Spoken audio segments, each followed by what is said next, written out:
My name is Caleb Mercer, and before the outbreak I was a maintenance supervisor for a state park concession contractor in north-central Pennsylvania. I was 36 years old, divorced, living alone outside Wellsboro, and I spent more time around trailheads, pump houses, campground electrical pedestals, culverts, roof leaks, and broken septic alarms than I did around people.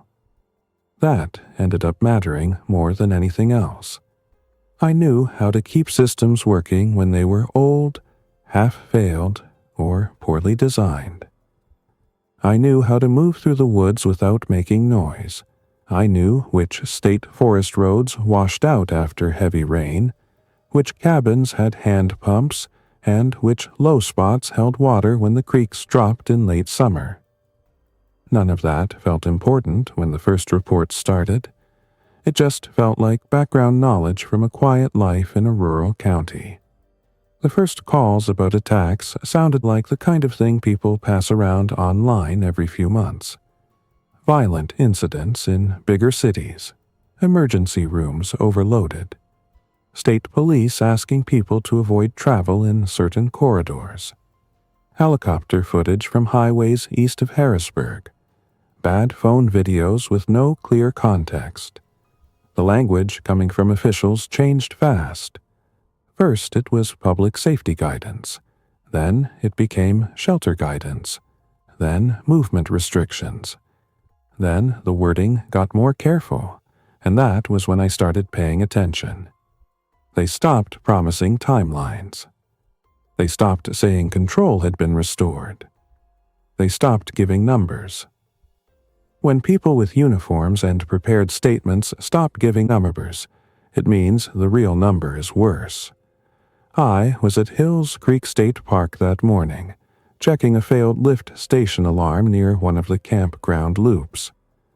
The panel had tripped twice during the week. My assistant, a seasonal worker named Nate Kowalski, was with me in the utility cart when both our phones started buzzing at the same time. His sister was in Williamsport and said people were running through a grocery store parking lot because someone had attacked a woman near the entrance.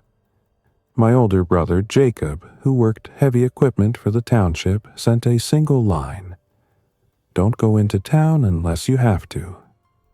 I looked at Nate and asked him where his truck was. "In the maintenance lot," he said. "Go home," I told him. He laughed once because he thought I was reacting to internet panic. I was already mentally inventorying fuel, food, access points, water sources, and what I had at the house. I had been around enough storm response situations to know one thing. If normal people think they still have an afternoon to decide what to do, they usually do not. Nate stopped smiling when I told him to top off his tank before he went anywhere, and not to stop for anything that wasn't family, food, water, or medicine. I wrote down 3 back roads on a maintenance worksheet and handed it to him because the cell network was already getting spotty. He took off in a rush, and I drove my own truck straight home. My house sat on the edge of a secondary road about 15 minutes from Wellsboro if traffic was normal. It was a 1-story rental with a detached shed, a gravel drive, and enough visibility from the road to make me uncomfortable once the situation started breaking down. Visibility is a luxury when life is normal. After that, it becomes a liability. Anyone can see your lights. Anyone can see smoke from a chimney. Anyone can watch your movements and figure out your pattern. By noon, gas stations had lines out onto the road. The hardware store lot was packed. The pharmacy in town had a sheriff's vehicle outside and 2 deputies trying to keep order. I did 1 controlled supply run instead of 3 panicked ones. I bought what was left that actually mattered: contractor trash bags, 2 rolls of heavy black poly sheeting, paracord, a box of deck screws, a hand auger bit, a broad hatchet, a splitting maul handle because the old one in my shed was cracked, water treatment tablets from the camping section, work gloves, socks, canned chili, canned beans, peanut butter, rice, oats, salt, instant coffee, batteries, 2 propane cylinders, and every tube of unscented caulk they still had. I skipped all the flashy junk people were fighting over. I was not building a bunker in a day. I was buying time. On the way out of town, I passed a line of vehicles stacked nose to tail outside the only supermarket with power still on. People were shouting in the lot. A woman was banging on a locked side door with both hands. 2 kids were crying in the back seat of a minivan with the windows down. The sound in that lot stayed with me because it was not fear yet. It was frustration. That thin layer of normal human irritation that exists right before a crowd realizes the rules are over. At home, I loaded everything into the shed, then sat on an overturned bucket and made the first decision that saved my life. I decided not to defend the house. A house looks safe because it has walls, a roof, and a lock, but a visible house near a road is a trap once people get desperate. Anyone moving through the area can find it. Anyone with binoculars can watch it. If there is smoke, light, noise, a parked vehicle, or a trash pile, your house starts talking to strangers. I knew enough about concealment from years in the forest to understand that the safest shelter is not the strongest one. It is the one nobody knows exists. I already had a place in mind, though at that point it was only an idea I had carried for years. About 9 miles west of my road, beyond a patchwork of state forest land and old logging cuts, there was a fold in the terrain I had stumbled across during a trail reroute project 3 summers earlier. It was a long, shallow ravine that disappeared under mixed hemlock and white pine, with an old skid trail barely visible under years of leaf litter. The best part was not that it was remote.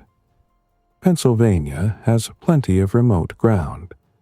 The best part was that it was invisible from the nearest drivable road because of how the land rolled. No open line of sight. No high overlook from which someone could glass the area. No stream big enough to attract fishermen or people searching for easy water.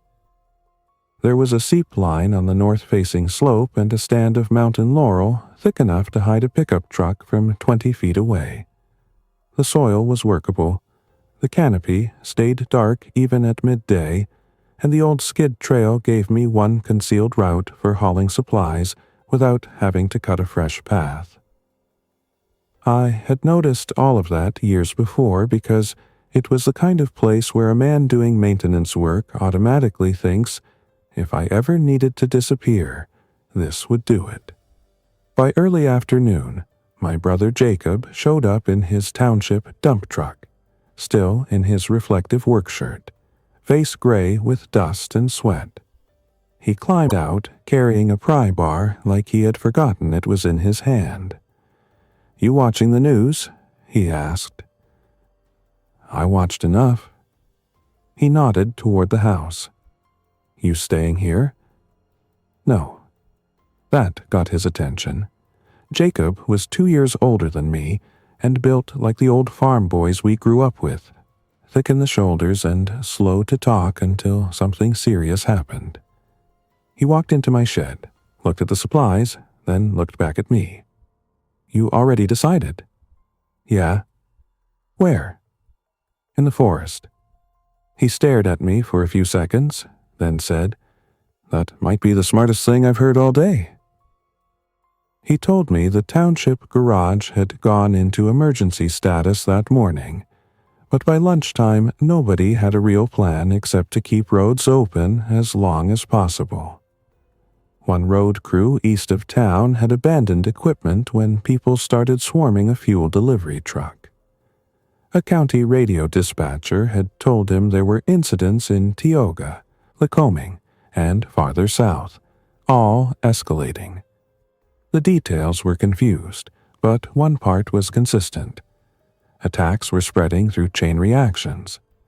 One victim went down, then others got too close. Then the scene grew. Hospitals were already becoming centers of transmission instead of treatment. Jacob wanted me to come with him to Mom's place south of Mansfield. I wanted him to come with me. Neither of us moved on it because both plans depended on different assumptions. He thought family land and an old farmhouse gave structure. I thought distance from roads and invisibility gave survival. We argued for 10 minutes without raising our voices. He finally said he had to go back for his wife, Erin, and their little boy, Luke. He promised he would meet me at my place by sunset if the roads stayed open, and if Erin agreed to leave the house. That was the last time I saw him in person. After he left, I stopped wasting daylight. I moved with a system. 1 load for food, 1 load for tools, 1 load for water containers and bedding, 1 load for hardware and fuel. I stripped the house of useful items and left behind almost everything that made it look lived in. I took my .30-06 deer rifle with 2 boxes of soft-point hunting ammunition, my 12-gauge pump shotgun with birdshot and a handful of buckshot, my .22 rifle with a brick of ammunition, a fixed-blade work knife, and bear spray I used during trail work in thick brush country. None of those things made me feel powerful. They made me feel responsible. Firearms in a collapse are tools with consequences, not magic. Noise carries. Ammunition runs out. Misses happen under stress. I intended to avoid needing them as long as possible. I also took the truly important items, the ones people forget because they are not dramatic. A folding shovel, a mattock, spare bootlaces, iodine-based water treatment drops from an old backpacking kit, duct tape, a manual can opener, a whetstone, contractor pencils, notebooks, a headlamp with fresh batteries, a first aid kit, dental floss, soap, bleach, and 2 bottles of unscented household ammonia for cleaning and scent control around stored trash and latrine areas. I grabbed my old paper state forest map and a laminated trail maintenance map that showed old access roads not on most public versions. By 4 in the afternoon, the sky had gone flat and gray. I made the first trip in my truck, keeping off main roads as much as possible. I had already packed the license plate with mud because a clear plate is one more piece of information for people who notice things. The drive took me through back roads lined with old barns, closed diners, and houses where people stood at the ends of their driveways, staring at traffic like it might explain something. At one intersection, near an elementary school, a pickup was stopped half on the shoulder with the driver's door open and no one around. I did not stop.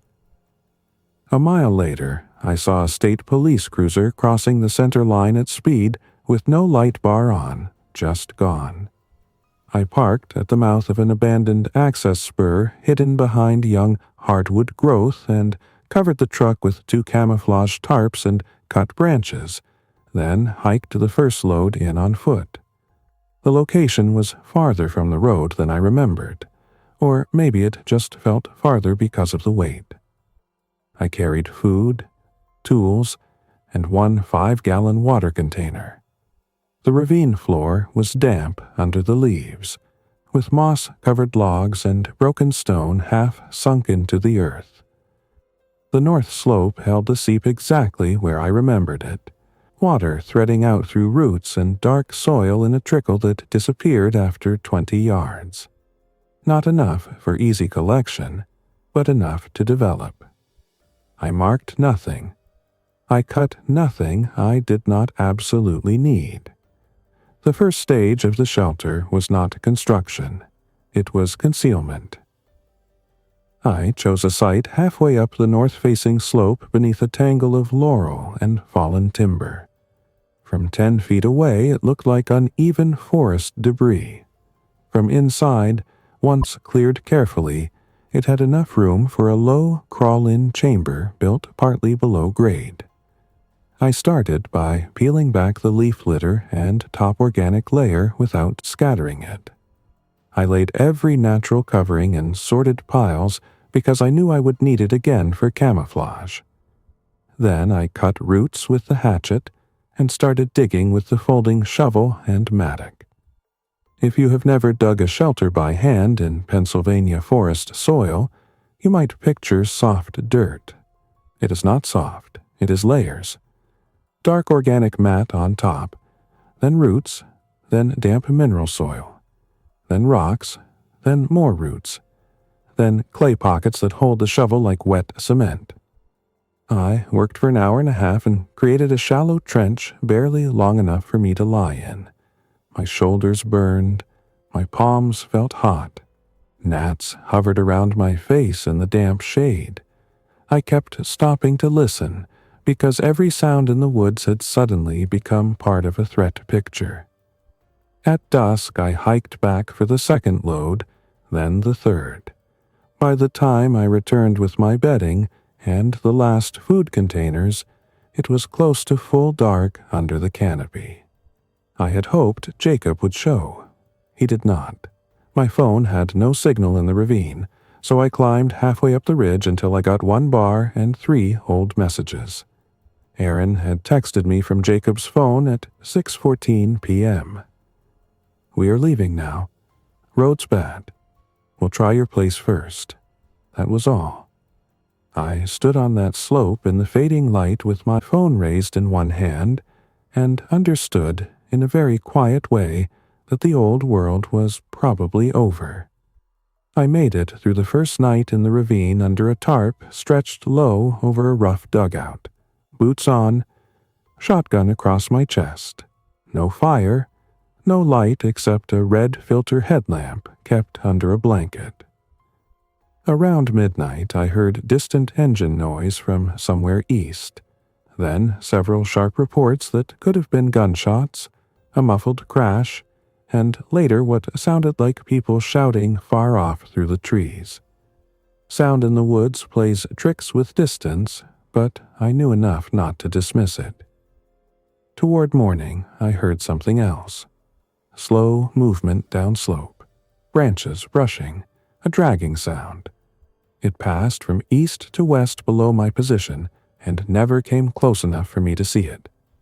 At first light, I climbed to the signal point again. No new messages, no calls through. The emergency alert on my phone was broad and useless.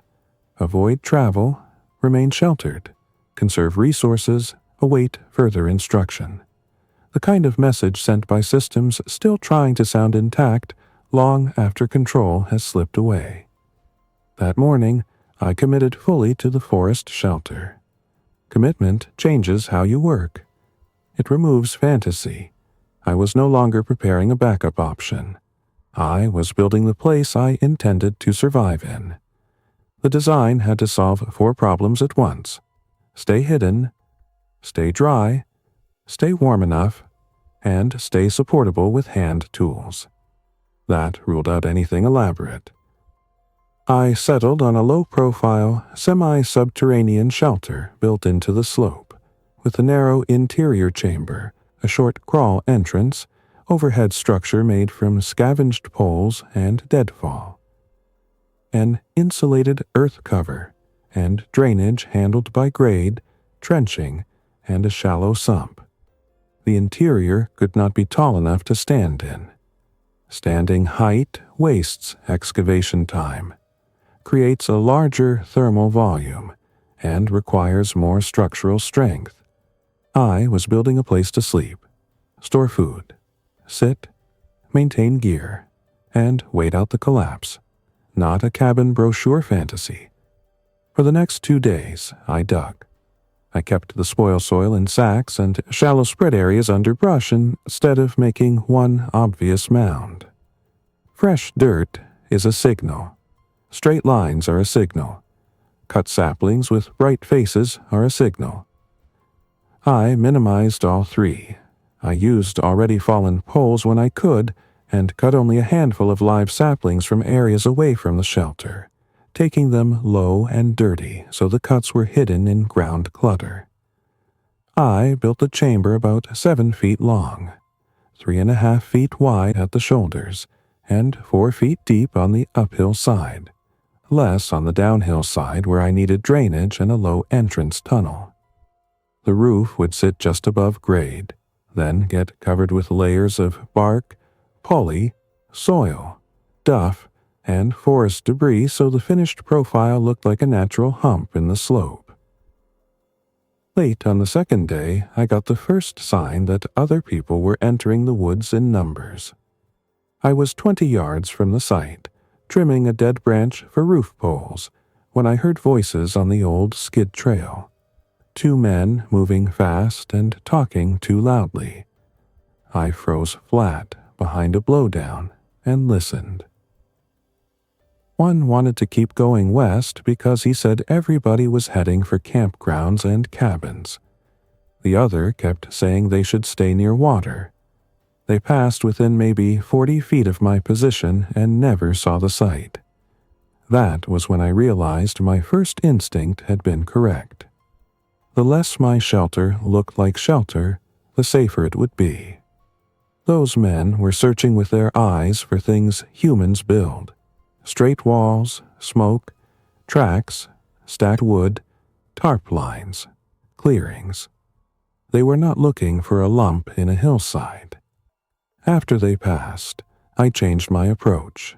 I widened the concealed buffer around the site by brushing out my own footprints with a cut hemlock bough, and I created 2 false traces leading away from the area. One downhill toward the seep and one west toward a rock outcrop. If anyone did start reading the ground, I wanted uncertainty, not a direct line to my door. On the 3rd day, the county power grid failed for good. I know that because the last weak AM radio stations that had been fading in and out disappeared almost at once. And, after that, the local emergency traffic became patchier and more desperate. I could still catch fragments on a battery radio at a ridge point at night. Fire responses not answered. Roadblocks abandoned. Hospitals requesting security. Then, later, fewer professional voices and more civilians trying to use open channels. By then, I had the shelter roof framed. I laid poles across the chamber, then smaller cross pieces, then bark slabs, then the first sheet of black poly as a moisture barrier. Over that, I layered mineral soil from the excavation, then the leaf litter and duff I had saved, then dead sticks and forest debris. From above, it looked irregular enough to pass. The entrance was the weakest part. Any opening is a giveaway.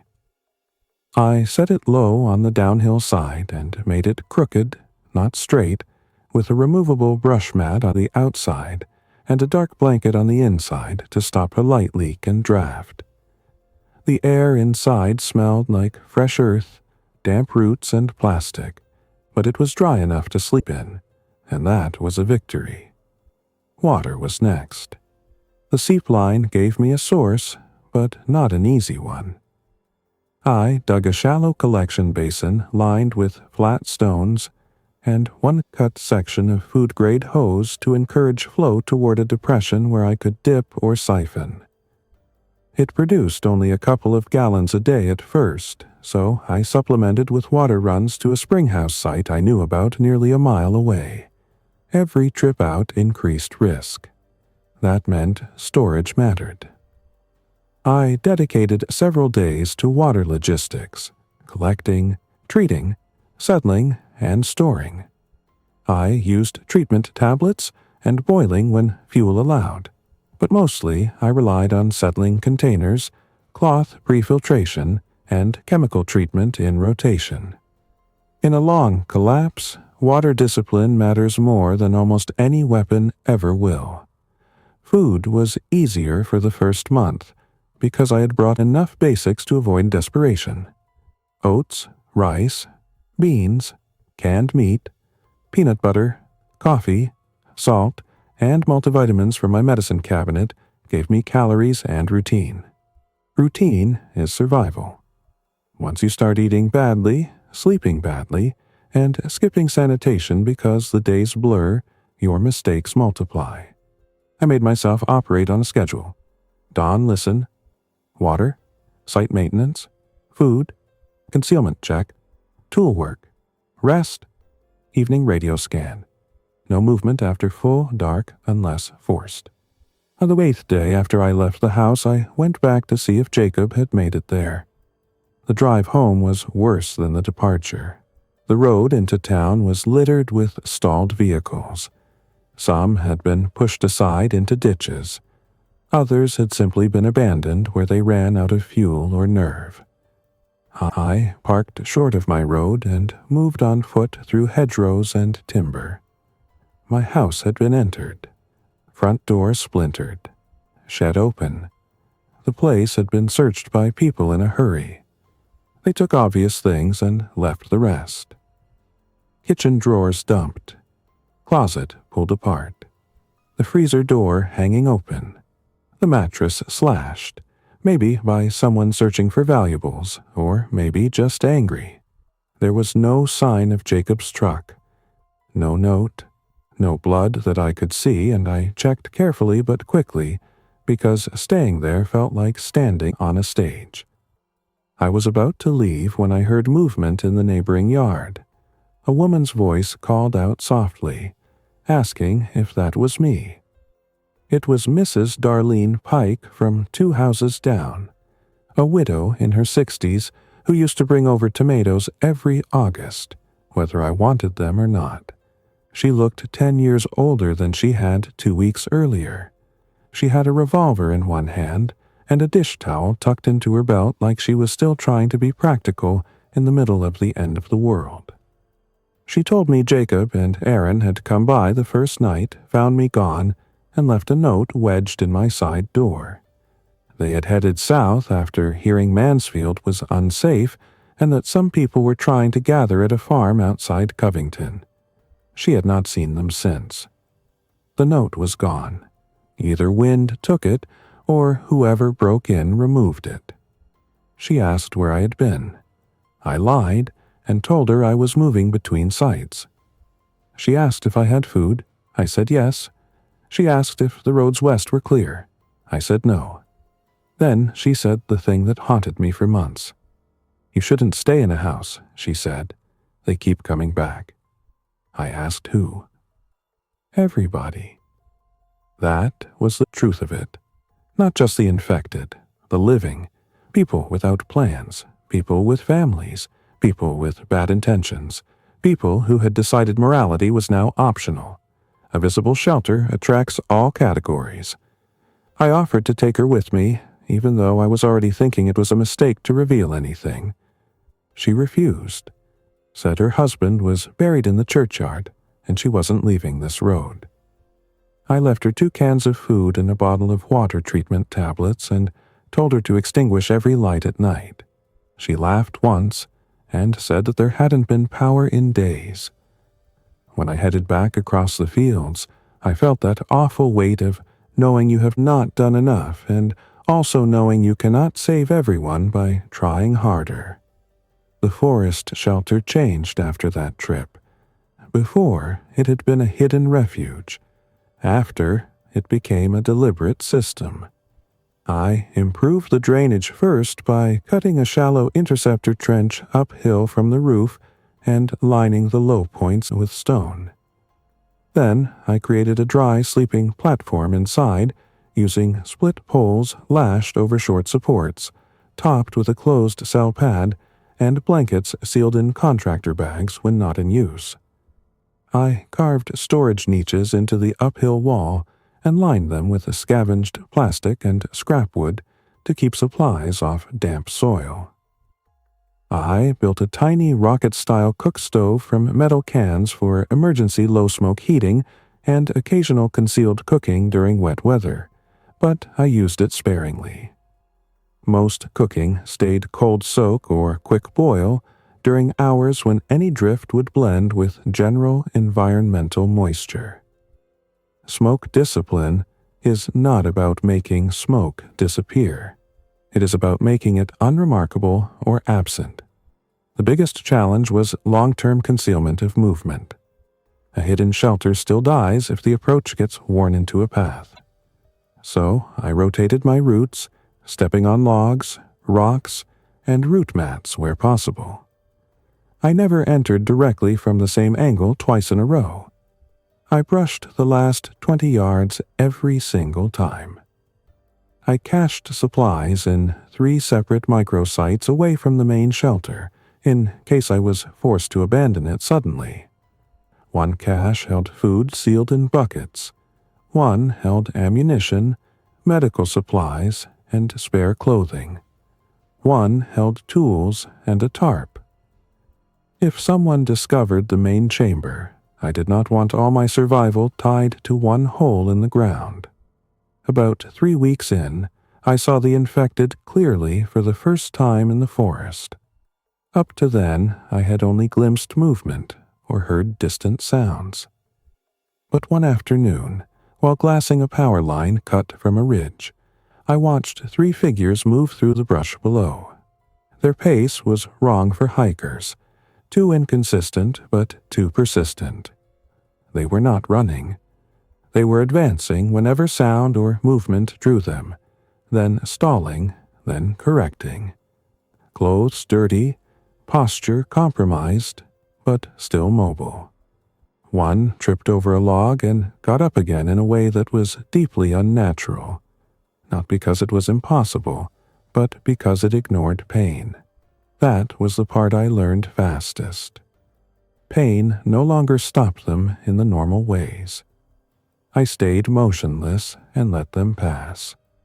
The wind was in my face, and they drifted along the edge of the cut, then followed some distant noise downslope. That was my second major survival lesson. Forest cover is protection, but only if you understand it also channels sound.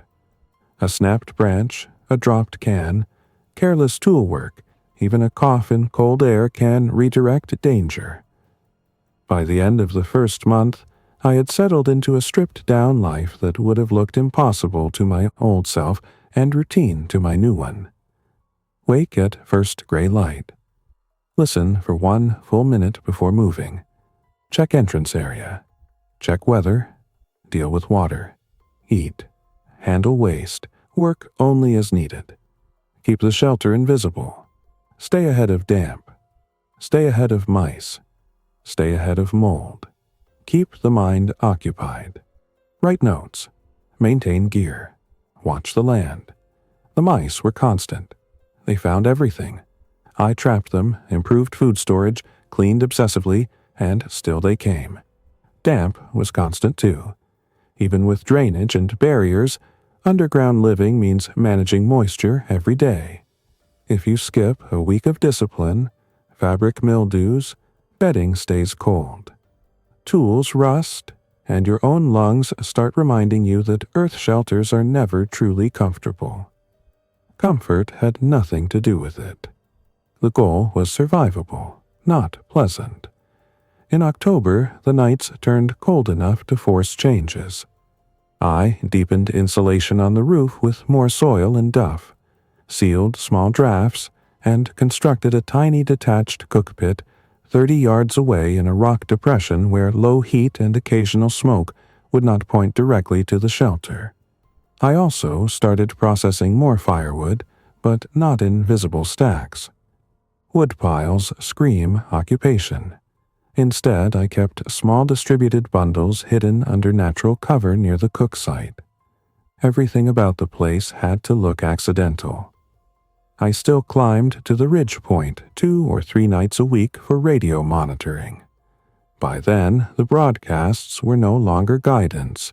They were fragments of a dying network. evacuation instructions for places already gone quiet, requests for medical supplies no one could deliver, scattered military traffic too far away to help me, rumors of safe zones, rumors of quarantine failures, rumors of entire highways blocked by abandoned vehicles and stalled convoys. The farther into the fall we got, the less I believed in any organized recovery beyond isolated pockets. The first human contact I made in the forest happened by mistake. It was mid-October, cold drizzle, everything slick. I was returning from the spring house with 2 gallons of treated water when I heard a Joe coughing somewhere ahead. Not an animal sound, a child. I sank behind a log and waited. Then I heard a woman whispering, trying to calm someone. The sound came from the direction of the old skid trail. I could have backed away. In fact, that would have been the safe move. But I kept hearing the cough, thin and exhausted, and I thought of Jacob's son Luke. So I moved closer by degrees until I could see them through Laurel.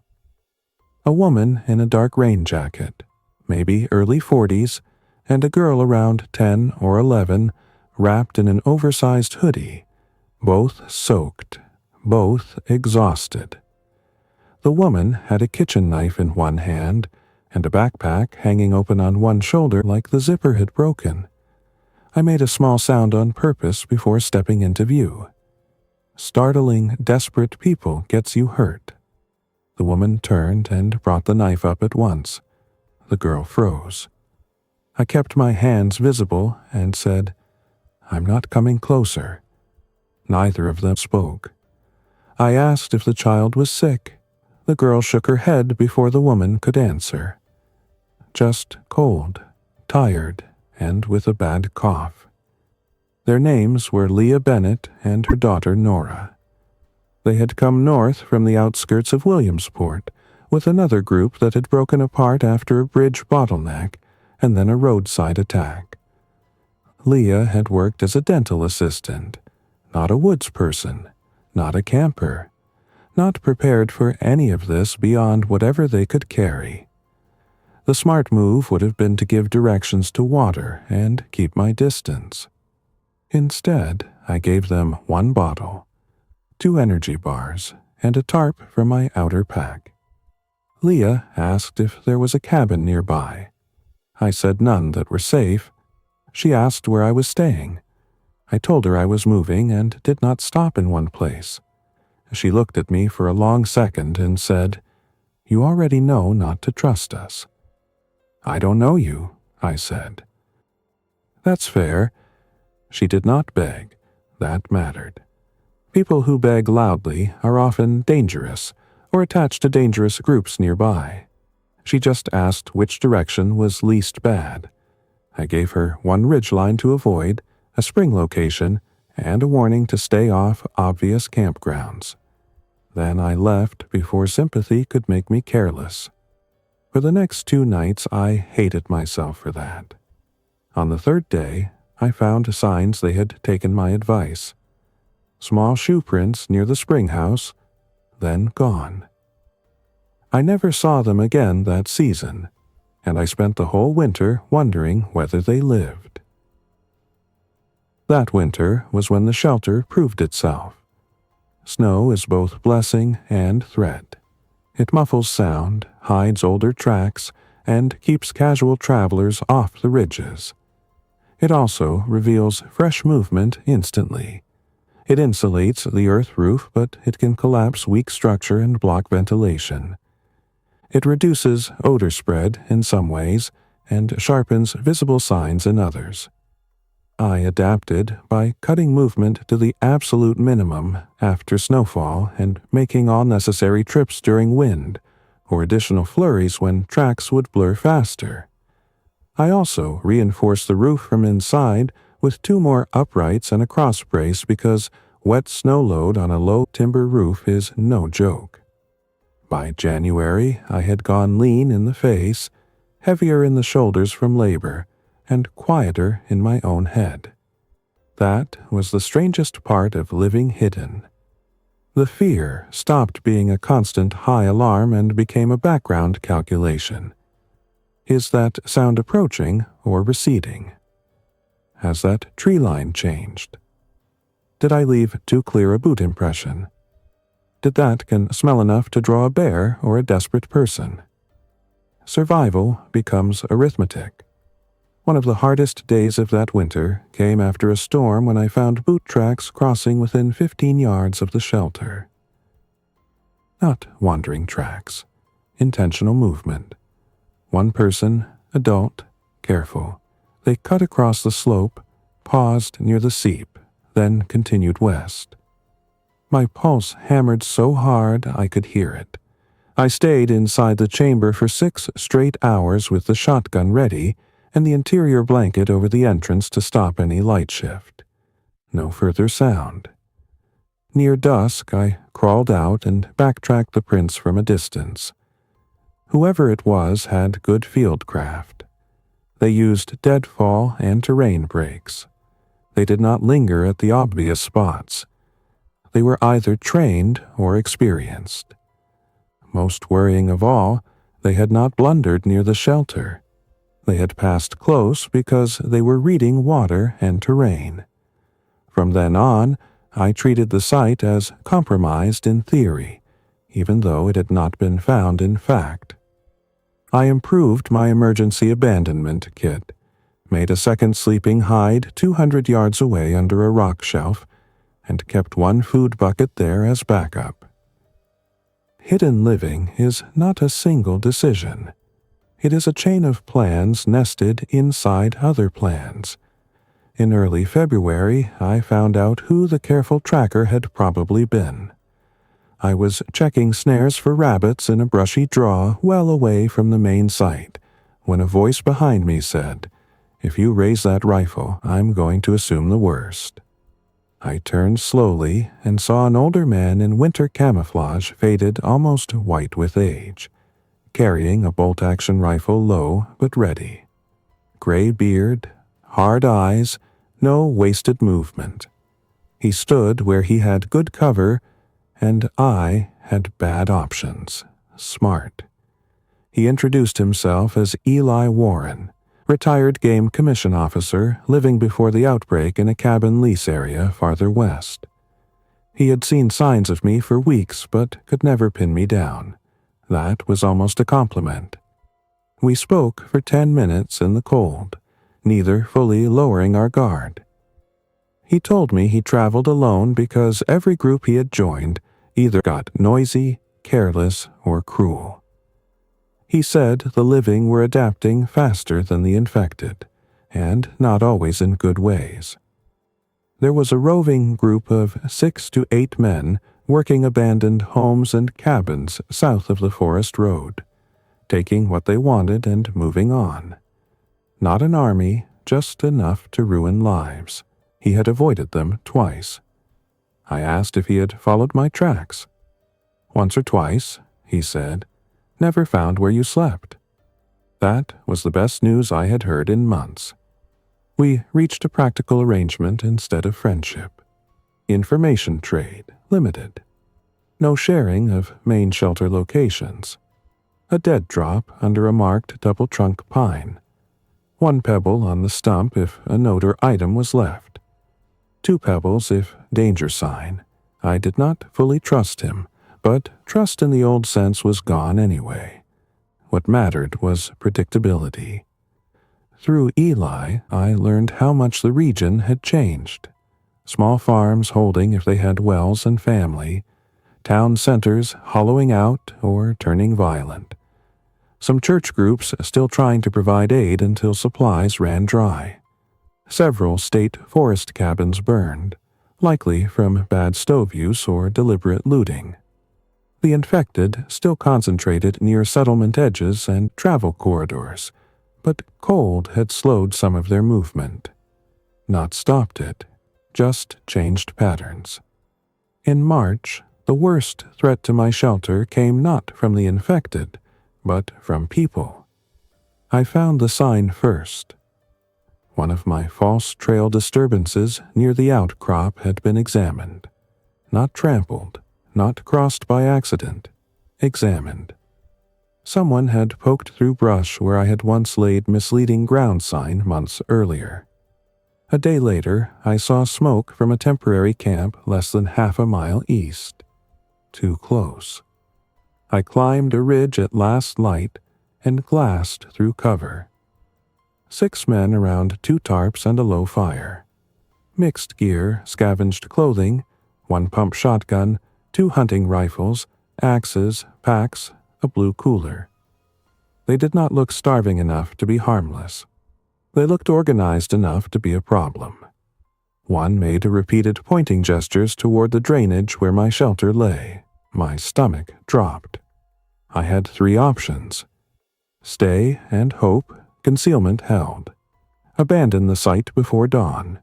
Or disrupt them enough that they moved on without ever identifying what they were close to. I chose disruption. Direct confrontation against 6 men would have been suicide. So I used terrain, sound, and uncertainty. Before first light the next morning, I moved wide around their camp and into a low basin littered with dead branches and old stormfall. From there, I created noise displacement in stages. A tossed rock far downslope. Then, later, movement through brush in another direction. Then a single distant gunshot from the ridge using my .22 with a crude improvised suppressing wrap that did little except change the crack enough to muddy distance. I did not shoot at anyone. I was not trying to win a battle. I was trying to convince a nervous group that the area held other threats and no obvious reward. At midday, I watched them split into pairs and search, exactly as I feared. They were cautious, which made them dangerous. One pair passed within 30 yards of my detached cookpit and never noticed it because I had dismantled and recovered most of the evidence the week before. Another pair moved toward the seep. I stayed prone in a hollow with the deer rifle steady on a log and realized my hands were calm.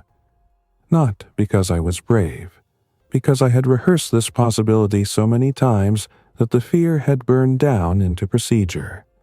One of the men near the seep stopped, looked around for a long time, then spat and said something I could not hear. They eventually drifted back toward camp. That evening, I escalated once more by creating signs of infected movement near their perimeter, using dragged branches and noise from the drainage after dark. Whether they believed it or just grew uneasy, it worked. By next afternoon, the group had broken camp and moved south. I did not relax. I spent the next week preparing to leave anyway.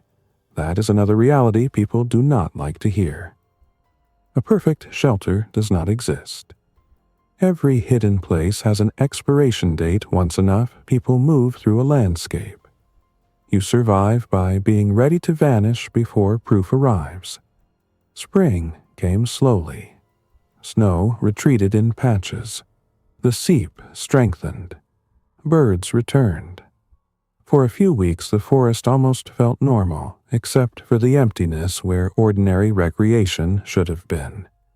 No kids on trails, no anglers, no campfire chatter, just wind, thaw water, ravens, and the occasional wrong movement at the edge of sight. In April, I found a note in the dead drop from Eli. 1 line only. Woman and girl asking about hidden water. Friendly. I knew at once who he meant. 2 days later, I met Leah Bennett again. She looked harder and healthier at the same time, if that makes sense. Thinner face, steadier eyes. Nora stood beside her carrying a small .22 youth rifle with the muzzle correctly down and her finger nowhere near the trigger, which told me Leah had learned from someone competent or had become competent herself. They had survived the winter in a crawl space under a collapsed hunting camp west of the power line cut, moving twice after scavengers found the first site. Leah said they had not followed me after our first meeting because she knew I had done them a favor and did not want to repay it by becoming a burden. That honesty mattered. We talked for nearly an hour in an open patch where we could both see approach lanes. Through them, I learned that small, quiet alliances were forming in the forest margins. Not communities in the old sense, more like overlapping circles of survivors who traded information, medicine, batteries, seed packets, tools, and warnings. No one advertised a main base. No one gave away shelter locations unless they were desperate or foolish. Nora asked me whether I really lived underground like a mole.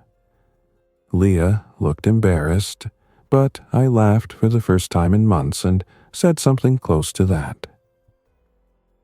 Over the next several weeks, the three of us and Eli formed a cautious working relationship. Then a fifth joined.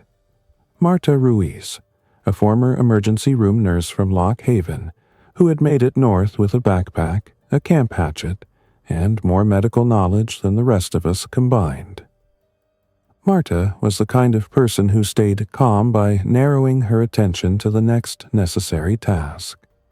She had seen the early collapse in a hospital setting, and spoke about it in flat, efficient language that told me the memories were heavy enough already. We still did not create one camp.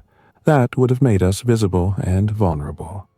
Instead, we operated as a dispersed network within a few miles, each with our own hide or shelter, sharing designated meeting points, signal systems, and contingency plans. My forest shelter remained my main base because it was the most concealed. Leah and Nora improved their camp under my guidance, mostly around drainage, insulation, and food storage. Eli taught all of us land navigation and sign reading at a level I had not fully appreciated before. Marta established sanitation rules that probably saved us from sickness more than once. By summer of the first full year after the outbreak, we had something close to stability, but it was the hard kind. Work every day, risk every week. Hunger always one bad stretch away.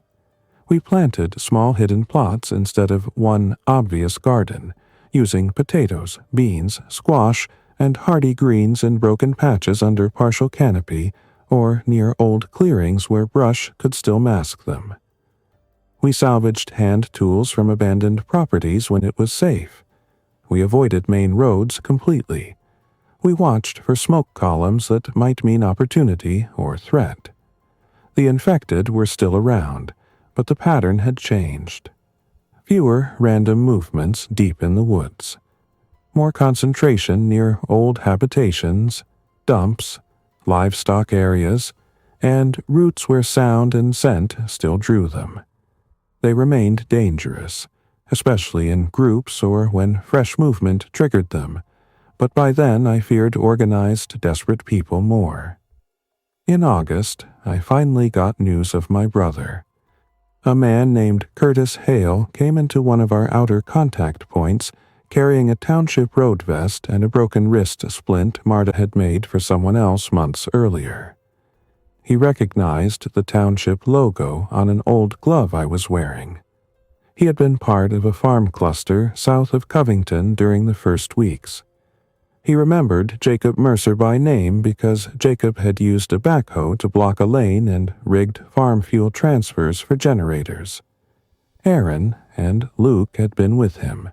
They held for a while. Then the farm was overrun after a large movement came in from the highway corridor following a fire. Curtis did not know exactly what happened in the final break. He just knew some families escaped south and west in separate vehicles. That was not closure. But it was enough to stop me from imagining Jacob sitting injured in a ditch waiting for me all that time. Sometimes uncertain hope is worse than grief because it never lets the mind rest. That autumn, nearly a year after I first dug into the hillside, I overhauled the shelter completely. By then I had learned what worked and what had only barely worked. I expanded the chamber into a 2-cell layout with a narrow divider wall left from native soil.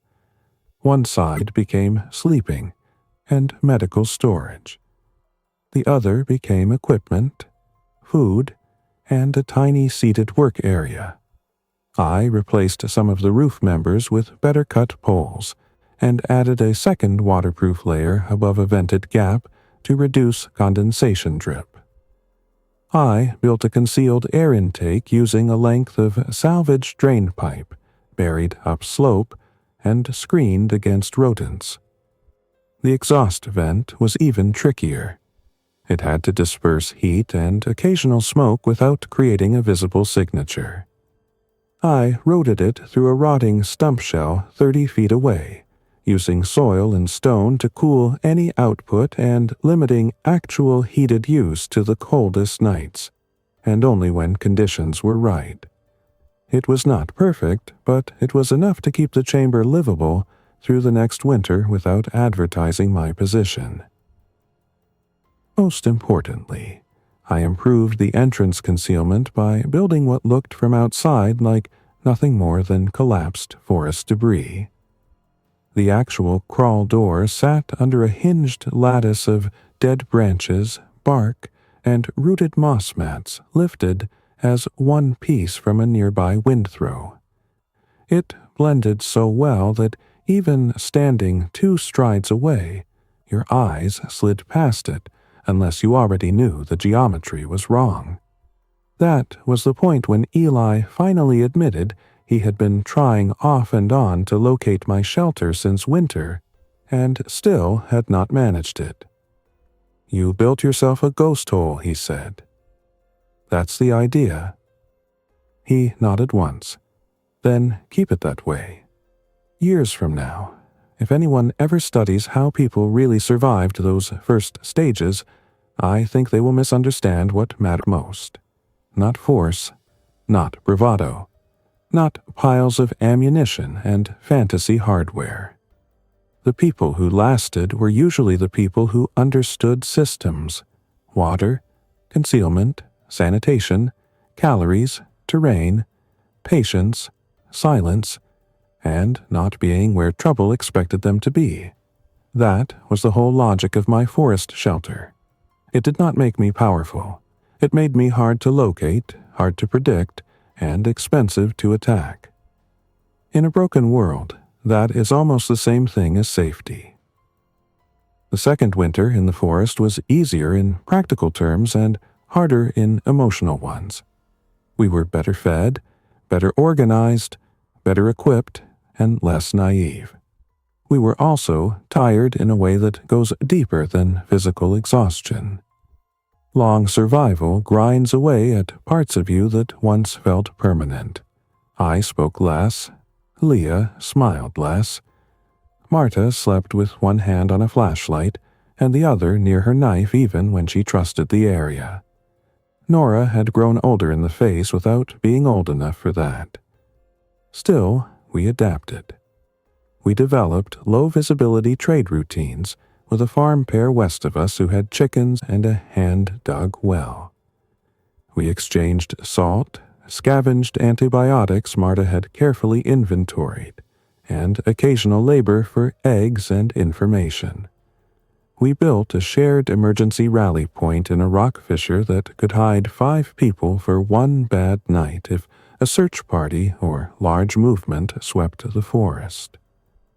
We mapped hazard zones, known infected concentrations, active scavenger routes, and seasonal water reliability with the discipline of people who understood that memory alone gets sloppy under stress. The shelter remained my anchor, but it also became something else. It became a proof that deliberate work still mattered. In a world where so much had fallen apart fast, that hidden chamber in the slope represented the opposite of panic. Every pole laid by hand, every trench, every camouflaged inch. Every concealed cache said the same thing. Somebody can still build. Somebody can still think more than one day ahead. The closest I came to losing it all happened in late March of the second year. A wet, warm front came through after freeze-thaw cycles and destabilized half the hillside. Not a full landslide, but enough soil creep and saturation to threaten the roof and choke one drainage trench. I woke before dawn to a low, groaning noise, and the sensation that the chamber had become smaller in the dark. Dirt sifted from a seam above the storage side. My first thought was structural failure. My second was worse. If the roof went, the depression left behind would mark the site for anyone passing nearby. I crawled out into rain and worked in absolute misery for 6 straight hours. Cleared trenches, added diversion channels, reset supports, cut and drove new brace posts from green saplings because I had no time to cure anything better. Mud up to my calves, cold water down my sleeves, hands shaking from effort. By midday, the immediate danger was controlled, but the incident forced me to change the site again. I reduced stored weight near the compromised side, shifted some caches farther off, and built a supplementary debris lean-to 50 yards away as an emergency weather shelter in case I ever had to leave the chamber temporarily. That day taught me another rule. Hidden shelters fail quietly before they fail suddenly. If you stop reading the land will make the decision for you. In the summer that followed, Leah asked me why I had really chosen the forest instead of a cabin, or a farm, or some big defensive setup the way people always talk about in stories. I told her the truth. Because people search for what they understand, I said. They understand houses. They understand roads, barns, campgrounds, cabins, fences, chimneys, driveways, and lights. Most people do not understand a hillside. They look right at one and see dirt. She thought about that for a while, then nodded. You didn't build a shelter, you disappeared. That was close enough. By then, Nora was taller, steadier, and capable in the woods. Marta had trained her in first aid. Eli had trained all of us in observation. I had taught her knots, drainage, concealed storage, and how to read whether a tarp line would sag before the rain hit. It struck me more than once that childhood had been replaced by apprenticeship. We still had losses around us. People vanished. Small camps went quiet. One trading contact never came to a meet point again. Another turned unreliable and then predatory, and we cut off all connection. There was no clean narrative of rebuilding, just layers of adaptation. But within that, the hidden shelter endured. At times, I thought about abandoning it and joining a larger settlement if one ever proved stable. We heard rumors of better organized communities farther north, some around old industrial buildings, others on family land with deep wells and disciplined leadership. Maybe those places existed. Maybe some even lasted. But every time I weighed leaving, I came back to the same logic that had started all of this. Safety is not the place with the strongest walls. It is the place whose risks you understand and can manage. I understood my forest. I knew where cold air pooled after sunset. I knew which ridge held signal in dry weather.